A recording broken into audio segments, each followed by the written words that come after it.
Unit 1 में हमने पढ़ लिया प्लांट्स के बारे में। यूनिट 2 में हमने पढ़ लिया जो है कि एनिमल्स के बारे में, एनिमल्स कहाँ रहते हैं, एनिमल्स क्या खाते हैं। अब यूनिट 3 में दिया हुआ है टॉपिक एयर। एयर माने हवा। हवा हर जगह है लेकिन आपको दिखती नहीं है, ठीक है बेटा, लेकिन आप उसको महसूस कर सकते हैं। महसूस करने का तरीका एक तो सबसे सिंपल ये है कि पेड़ के पास खड़े हो जाओ, हवा मारेगा, झोंका फील होगा। पतंग आसमान में उड़ रही है तो हवा की वजह से ही उड़ रही है। अगर तुमको हवा को महसूस करना है, फील करना है, तो आप पंखा चलाओ, पंखे के नीचे खड़े हो जाओ, आपको जो है कि आपको दिखेगा कि हवा आपको महसूस हो रहा है। अब हवा कई सारे यूज़ में आता है। जैसे सबसे पहले तो भैया हवा ही नहीं रहेगा तो हम सांस कैसे लेंगे, प्लांट अपना खाना कैसे बनाएगा। ये विंड मिल होता है बेटा, इसको घुमाने के लिए हवा काम आता है। एयर ड्राइज आवर क्लोथ, अपना कपड़ा सुखाने के काम आता है। नाव चलाने के लिए हवा काम आता है। Air can fill many things, कई सारी चीज़ों में भरा जाता है। जैसे टायर में हवा भरा जाता है ना, टायर में हवा ना भरा है तो कैसे चलेगा। फुटबॉल में हवा भरा जाता है। अब हवा जो होता है वो जगह छेकता है। एयर ऑक्युपाइज स्पेस, हमको दिखता नहीं है लेकिन वो जगह छेकता है। जैसे देखो ये बैलून है, ये बच्चे के हाथ में जो बैलून है वो बहुत छोटे साइज़ का है, लेकिन वही देखो ये बच्चे के हाथ में वो बैलून बड़ा हो गया। तो इससे पता चलता है कि एयर जो होता है वो कुछ जगह छेकता है। और एयर में दूसरी चीज़ बेटा, सबसे बड़ी चीज़ ये है, आप जान जाओ एयर में वजन होता है। आप कभी भी जो फुटबॉल होता है वो खाली फुटबॉल रखिए, ठीक है, उसका वेट करिए और हवा भर के फुटबॉल करिए। आप ये चीज़ पाएंगे कि जो जिस फुटबॉल में हवा भरा हुआ है उसका वज़न उसके कंपैरिजन में जिसमें हवा नहीं है उससे ज़्यादा होगा, ठीक है। एयर से हमको जो है कि प्रेशर मिलता है। जैसे कि आप खाली हवा का फुटबॉल लेके मारो उतना दूर नहीं जाएगा, लेकिन यही हवा भर के फुटबॉल को मारो तो बहुत तेज़ जाएगा। तो एयर एक्सर्ट प्रेशर, वो प्रेशर देता है, ठीक है। उसके बाद air essential for life. Air essential है, एयर के बिना तो लाइफ पॉसिबल ही नहीं है। हम सांस ही नहीं लेंगे तो मर जाएंगे। दूसरा चीज़, प्लांट अपना खाना नहीं बनाएगा तो हम क्या खाएंगे भाई। हम तो प्लांट पे भी डिपेंड करते हैं ना, प्लांट पे नहीं। अगर आपको ये लगता है कि हम तो नॉनवेज खा लेंगे तो भैया बकरी भी तो वही खाएगी। कहीं ना कहीं हर जानवर को चाहिए तो प्लांट ही घूम फिरा के एक साइकिल है, फूड साइकिल। प्लांट जिसमें बहुत इंपॉर्टेंट है। प्लांट के बिना पौधा मर जाएगा, ठीक है। जैसे कि आप कोई पौधा रखिए, ठीक है, उसको पूरी तरीके से शीशे के जार में बंद कर दीजिए तो वो मुरझा जाएगा। अब हवा का काम आता है बर्निंग में, किसी चीज़ को जलाने में। जैसे एक आपका कैंडल लो, कैंडल को चारों तरफ से डब्बे से बंद कर दो, और जब उसमें हवा नहीं जाएगा तो वो कैंडल बुझ जाएगा। उसके बाद से जो धीरे धीरे हवा चलती है उसको हम विंड कहते हैं, और बहुत तेज़ जब चलती है तो उसको हम तूफ़ान, स्टॉर्म कहते हैं। कुछ स्टॉर्म ऐसे होते हैं जो बड़े बड़े पेड़ों को उखाड़ ले जाते हैं, ठीक है। ब्रीथ का क्या मतलब होता है कि सांस को लेना और देना। तो हम अपने बॉडी में लंग्स होता है ना, to take air into and out of the lungs, सांस लंग्स में लेना और लंग्स में छोड़ना, ठीक है। यहाँ पे आ गया। अब इसके बाद से वाटर। वाटर का मतलब तो हम लोग को सबको पता है, वाटर माने पानी होता है बेटा। पानी के बिना भी नहीं रह सकते हैं। और उसके बाद से जो है कि अंडरग्राउंड पानी, ज़मीन से भी हम लोग अंदर से लेते हैं, जैसे ट्यूबवेल, हैंड पंप। हम समुद्र का पानी नहीं पी पाएंगे, तुरंत डायरेक्ट समुद्र का पानी लेके नहीं पी सकते हैं क्योंकि वो बहुत नमकीन पानी होता है। प्लांट को मैंने आपको पहले ही वीडियो में बता दिया है कि प्लांट को ग्रो करने के लिए आपको पानी की ज़रूरत पड़ती है। किन तीन चीज़ों की सबसे ज़्यादा ज़रूरत पड़ती है? वाटर, सनलाइट एंड एयर, ठीक है। इसके बाद हम पानी का कई सारे अपने डेली एक्टिविटीज़ में यूज़ करते हैं। जैसे नहाने के लिए यूज़ करते हैं, कपड़े धोने के लिए यूज़ करते हैं, कुकिंग, खाना बनाने के लिए यूज़ करते हैं।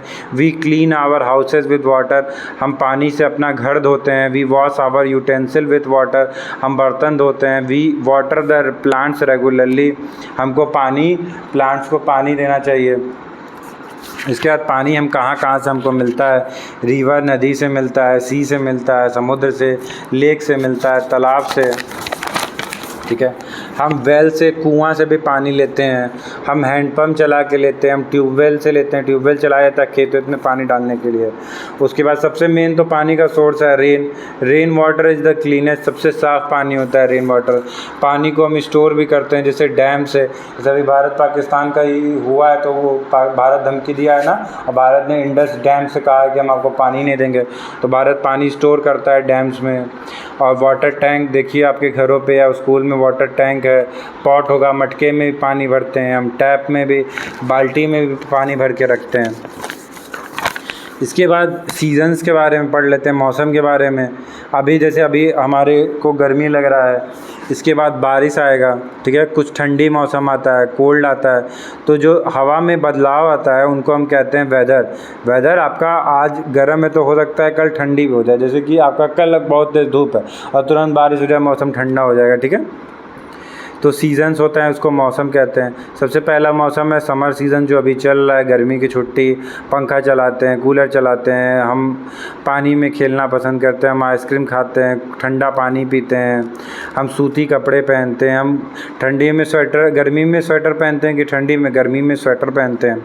उसके बाद विंटर सीज़न आता है, ठंडी का सीज़न, जहाँ पे हम सूरज की रोशनी के पास बैठना चाहते हैं। अब गर्मी में हम जाकर सूरज की रोशनी के पास नहीं ना बैठेंगे दिन में, लेकिन ठंडी में देखा करो सब लोग जो है कि धूप में बैठते हैं, ऊनी कपड़े पहनते हैं, ब्लैंकेट ओढ़ते हैं। लेकिन गर्मी में ब्लैंकेट की ज़रूरत पड़ती नहीं है।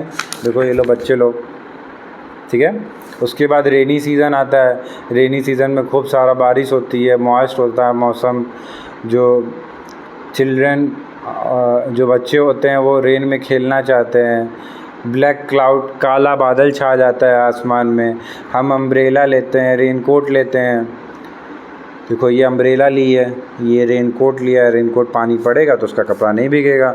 उसके बाद आता है ऑटम का सीज़न, पतझड़ का। इसमें क्या होता है, पत्तियां झड़ती हैं, प्लांट पेड़ों से जो होता है कि पत्तियां वो गिरने लगती हैं। और उसके बाद आता है स्प्रिंग सीज़न। स्प्रिंग सीज़न में क्या होता है, बहुत ना ठंडी रहता है ना बहुत गर्मी रहता है। ये सबसे अच्छा मौसम कहा जाता है। खूब बढ़िया पौधे उसमें जो है कि आपके बहुत सुंदर सुंदर फूल उगते हैं। सबसे ज़्यादा बारिश अगर भारत में कहीं होता है तो उसको क्या कहते हैं, क्या जगह का नाम है बताइए आप लोग, माइसनाम नाम है, ठीक है। Rainy season, the monsoon winds bring rainfall, जो हवा चलती है उसी से बारिश होती है, ठीक है। तो विंटर में दिन छोटे होते हैं, रात लंबी होती है। गर्मी में रात छोटी होती है, दिन लंबा होता है। जैसे कि आप देखा करिए कि आपका जो रात में क्या होता है कि ठंडी में 5 ही बजे शाम लगने लगता है, लेकिन गर्मी में शाम को 7 बजे तक आपको जो है मौसम अच्छा लगता है। उसके बाद का नया यूनिट है आपका ब्रह्मांड के बारे में, यूनिवर्स के बारे में। हम टोटल हमारा 8 प्लैनेट में है, 8 प्लैनेट होता है यूनिवर्स में, Mercury, Venus, Earth, Mars, Jupiter, Saturn, Uranus, Neptune. हम किस प्लैनेट पे रहते हैं, उस प्लैनेट का नाम है अर्थ। अर्थ अपनी दूरी पे भी चक्कर मारता है, अपनी ही जगह पे चक्कर मारता रहता है, जिससे कि दिन और रात होता है। और 24 घंटे में अपने ही अर्थ अपना ही गोल गोल घूमता रहता है। और एक बार होता है कि अर्थ जो है सूरज के ऐसे चारों तरफ घूमता है, जब अपनी ही जगह पे घूमता रहता है, उसको हम कहते हैं रोटेशन। और जब सूरज के चारों तरफ घूमता है उसको हम कहते हैं रिवॉल्यूशन। जब ये अपनी जगह पे ही घूमता है एक बार पूरा, उसको वो उतना 1 दिन लगता है, लेकिन जो पूरा जो सूरज का चक्कर मारता है अपने ऑर्बिट पे, उसमें उसको 1 साल लगता है। अपनी जगह पे घूमने को कहते हैं रोटेशन, और अपने पूरा ऐसे जब पूरा सन का घूमता है उसको कहते हैं रिवॉल्यूशन, ठीक है बेटा। उसके बाद से सूरज को एक तरीके का समझो कि ये आग का गोला है, इससे हमको रोशनी मिलती है, इससे हमको गर्माहट मिलती है। और जैसे कि अर्थ के पास में मरकरी एक प्लैनेट है, वो बहुत जल जाता है क्योंकि बहुत ज़्यादा करीब है। सन के पास में मरकरी है, वो बहुत ज़्यादा जल जाता है, और इसीलिए, और हमारा अर्थ थोड़ा सा दूरी है, इतना भी दूरी नहीं है। अब बहुत ज़्यादा दूरी रहेगा, जैसे यूरेनस, सैटर्न में, जुपिटर में बहुत ज़्यादा ठंडी रहता है क्योंकि वो सन से बहुत ज़्यादा दूर रहते हैं। अब क्या होता है कि जब अर्थ जो रहता है वो एक बार में देखो यहाँ पे आपको फ़ोटो में आपको दिख रहा होगा, एक बार में ये सन का चक्कर धूप लग रहा है तो यहाँ दिन है, और जब यही ऐसे ऐसे ऐसे अपनी जगह घूम जाएगा और उल्टा हो जाएगा तो ये इधर हो जाएगा। तो अर्थ में अलग अलग कोने में अलग अलग देश होते हैं, जैसे यहाँ पे यूएसए है तो यहाँ इंडिया है, तो इसीलिए अगर इंडिया में दिन है तो यूएसए में रात होता है, यूएसए में रात है तो इंडिया में दिन होता है, क्योंकि वो ऐसे अभी डायरेक्ट जब सूरज की रोशनी पड़ रहा है तो उस जिस जगह पे धरती के पड़ रहा है वहाँ उस देशों में तो दिन रहेगा, लेकिन जिस देशों पे नहीं पड़ रहा है वहाँ पे क्या रहेगा, रात रहेगा। और वही जब ऐसे रोटेट हो जाएगा तो यहाँ रात हो जाएगा, यहाँ दिन हो जाएगा। तो यहाँ जिस देशों पे सूरज की रोशनी डायरेक्ट पड़ेगी वहाँ पे दिन रहेगा, अदरवाइज़ वहाँ पे रात रहेगी। ठीक है, तो सूरज हमेशा एक ही डायरेक्शन से निकलता है, ईस्ट कहते हैं। सूरज को निकलने को सनराइज़ कहते हैं। सूरज वेस्ट में डूबता है, ठीक है, उसको कहते हैं सनसेट कहते हैं। अब इसके बाद देखो ये मून है, देखो मून एक तरीके का चांदी का बॉल है, जैसे वो आग का गोला है तो ये चांदी का गोला है। ठीक है, इसको मून कहते हैं। मून रात में दिखाई देता है, और मून जो होता है वो हर रात में अलग अलग तरीके का दिखता है। कभी बार देखा करो मून दिखता ही नहीं है, उसको कहते हैं नो मून। और कभी कभी जब नो मून के बाद अचानक से पूरा मून दिख जाता है। ठीक है, उसके बाद हम कभी कभी देखते हैं आधा मून देखते हैं। कभी कभी देखो पहले क्या होता है ना, मून ही नहीं दिखता है, उसके बाद जब पूरा मून दिखता है फिर आधा मून दिखता है, फिर थोड़ा सा ढक जाता है, फिर ढक जाता है, फिर ढक जाता है, फिर थोड़ा थोड़ा थोड़ा ऐसे करते हैं। मतलब फेजेस ऑफ मून का होता है 15 दिन में। It is round like a ball, ये बॉल की तरह घूम जाता है, जिसको हम फुल मून कहते हैं। अब स्टार हो गया, स्टार तारे जो टिमटिमाते रहते हैं, इनको देखना बहुत अच्छा लगता है। बहुत छोटे दिखाई देते हैं लेकिन वो एक्चुअली जो स्टार्स होते हैं वो बहुत बड़े होते हैं। और अर्थ भी जो होता है वो एक स्टार ही कहलाता है। और इसके बाद से हमारा जो एक चैप्टर और है, आवर बॉडी कीपिंग हेल्दी।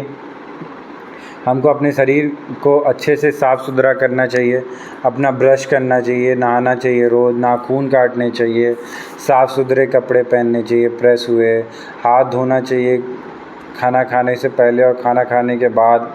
और जो है कि हमको चीज़ों को अपनी जगह पे व्यवस्थित तरीके से रखनी चाहिए। ठीक है, और हमें अपने आप को हेल्दी रखना चाहिए। हमको दूध पीना चाहिए रोज़, कम से कम 1 गिलास तो दूध पीना चाहिए। दूध पीने से आपकी हड्डी मजबूत रहती है। हरी सब्जियां खानी चाहिए, फ्रेश फ्रूट्स खाने चाहिए, आराम करना चाहिए, कसरत करना चाहिए, व्यायाम करना चाहिए, 8 घंटे की नींद लेनी चाहिए। हमको जल्दी बिस्तर पे जाके सो जाना चाहिए और जल्दी सुबह उठ जाना चाहिए। ठीक है, सही पोस्चर में सोना चाहिए। ये नहीं है कि कभी उल्टा पुल्टा सो रहे हैं, पेट के बल सो रहे हैं। कोशिश ये करना चाहिए खाना खाने के बाद लेफ़्ट की तरफ करवट लेके सोएं। ठीक है, सोते वक्त अपना मुंह कपड़े से नहीं ढकना चाहिए, डस्टबिन में कूड़ा फेंकना चाहिए। अब ये नहीं घर पे ही थूक दिए। खांसते वक्त या कफ करते वक्त अपने मुंह पे हाथ रख लेना चाहिए। और कपड़ा साफ़ सुथरा पहनना चाहिए। उसके बाद से हमारे बॉडी पार्ट्स, ये हमारा हेयर है, ये हमारा ईयर है, ये हमारी आइज़ है, ये फोरहेड है, ये आपका नोज़ है, ये आपका चिन है, कहाँ गया मेरा स्टिक, ये आपका शोल्डर है, ये आपका चेस्ट है, ये आपका आर्म है, ये आपका स्टमक है, ये आपका रिस्ट है, कलाई, ये आपका पंजा है, ये आपके पैर की उंगलियों को टोस का है, ये लेग, ये नी है, घुटना, ये आपका थाई है, जांग, एल्बो है, ये आपका हैंड, आपका हाथ है, ये माउथ है, ये ईयर है, ये हेयर है। ठीक है, सबसे ऊपर हमारा हेड है। आर्म्स का क्या काम होता है? आर्म्स का आपका काम क्या होता है? आर्म्स का क्या काम होता है? लिखने का काम आता है, बॉल फेंकने के काम आता है, किसी चीज़ को उठाने के काम आता है। हमारे पास 2 पैर है, 2 पैर का क्या काम आता है? स्टैंड, खड़े होने के काम आता है, वॉकिंग, टहलने के काम आता है, रनिंग के काम आता है, दौड़ने के काम आता है, जंप करने के काम आता है, किसी चीज़ को लात मारने के काम आता है। जैसे फुटबॉल खेलते हो तुम लात मारते हैं ना, और ये नहीं कि अपने भाई बहन को लात मारना, ठीक है, फुटबॉल को लात मारना। उसके बाद हमारे सेंस ऑर्गन होते हैं कि जैसे कि हमारे 5 सेंस ऑर्गन होते हैं, eye, ear, nose, tongue and skin. Eye to see, ear to hear, nose to smell, tongue to taste, skin to feel. ठीक है, तो सबसे पहले आप देखो, जो सेंस ऑर्गन क्या होता है ना, जो जिससे हमको कोई चीज़ महसूस होने लगे। जैसे आप लाइट इस कमरे में जल रहा है तो इसलिए आपको रोशनी दिखाई दे रही है। अभी इस कमरे का जो है लाइट बंद कर दिया जाए तो क्या हो गया, अंधेरा हो गया। इसके बाद कान है आपका, कान से आप गाना सुनते हैं। टंग से आप किसी चीज़ को टेस्ट कर सकते हैं, जैसे खट्टा टेस्ट, नमकीन टेस्ट, तीखा टेस्ट, मीठा टेस्ट। स्किन से भी आप फील करते हैं ना, कोई आपको कोई थप्पड़ मारे तो आपके स्किन पे चोट लगेगा। आग से आपका स्किन टच कर दे तो आप महसूस करेंगे। कोई ठंडी चीज़ छुआ, बर्फ़ कोई छुआ दे तब भी आप महसूस कर लेंगे। नोज़ से आप महसूस करते हैं, किसी चीज़ को स्मेल कर सकते हैं। इसके बाद ये अपना आखिरी चैप्टर है जिसमें हम सेफ्टी रूल्स के बारे में पढ़ेंगे कि हमको क्या क्या जो है सुरक्षा के लिए हमको क्या क्या करना चाहिए। जैसे कि सबसे पहले तो आपको जो है कि घर पे क्या क्या करना चाहिए, माचिस से नहीं खेलना चाहिए, पंखे से दूर रहना चाहिए। ठीक है, उसके बाद से जो है कि सीढ़ियों पे आराम से जाना चाहिए, प्रेस को नहीं छूना चाहिए, नंगी तारों को नहीं छूना चाहिए। हमको अपना हर काम जो है कि आराम से करना चाहिए। ठीक है, उसके बाद खेलते वक्त क्या क्या ध्यान देना चाहिए, रोड पे नहीं खेलना चाहिए, ये पार्क में खेलना चाहिए। उसके बाद से छत पे दौड़ना नहीं चाहिए, रोड पे दौड़ना नहीं चाहिए, पतंग और तितलियों के पीछे और नाली के पास नहीं बैठना चाहिए, वहाँ नहीं खेलना चाहिए जहाँ बहुत बड़ा बड़ा नाला हो, नाले में गिर जाओगे तब दिक्कत हो जाएगा। रोड पे क्या करना चाहिए, हमको लेफ़्ट हैंड साइड में होके जाना चाहिए, जेब्रा क्रॉसिंग से जाना चाहिए, फुटपाथ पे चलना चाहिए। देखो वाइट वाइट है ना फुटपाथ, ठीक है।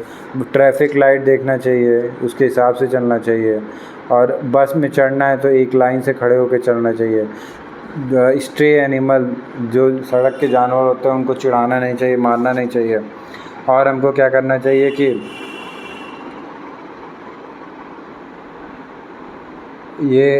ये नहीं कि जो कूड़ा है बस से हम चलती बस से रोड पे फेंक दिए, केला का छिलका फेंक दिए रोड पे। फर्स्ट एड में क्या करना चाहिए, अगर तुमको चोट लग जाता है सबसे पहले अपने पापा या अपने बड़ों को बताओ। अपना जो घाव लगा है, वुंड्स लगा है, उसको पानी से धो और डिटॉल से धो। उसके बाद उस पर पट्टी मारो और क्लीन कॉटन से बैंडेज करो। और उसके बाद से अगर ज़रूरत पड़े तो आप डॉक्टर के पास जाइए। तो क्लास फर्स्ट का साइंस आज पूरी तरीके से ख़त्म हो गया है। सारे बच्चे देख लो, बहुत बेसिक चीज़ें पढ़ाई गई हैं। अब इसके बाद से चीज़ें जो हैं आपकी और टफ़ हो जाएंगी, तो और मेहनत करना पड़ेगा। अच्छे से मेहनत करो, वीडियोज़ आती रहेंगी, खूब देखो घर पे, गर्मी छुट्टी का मजा लो। जय श्री राम।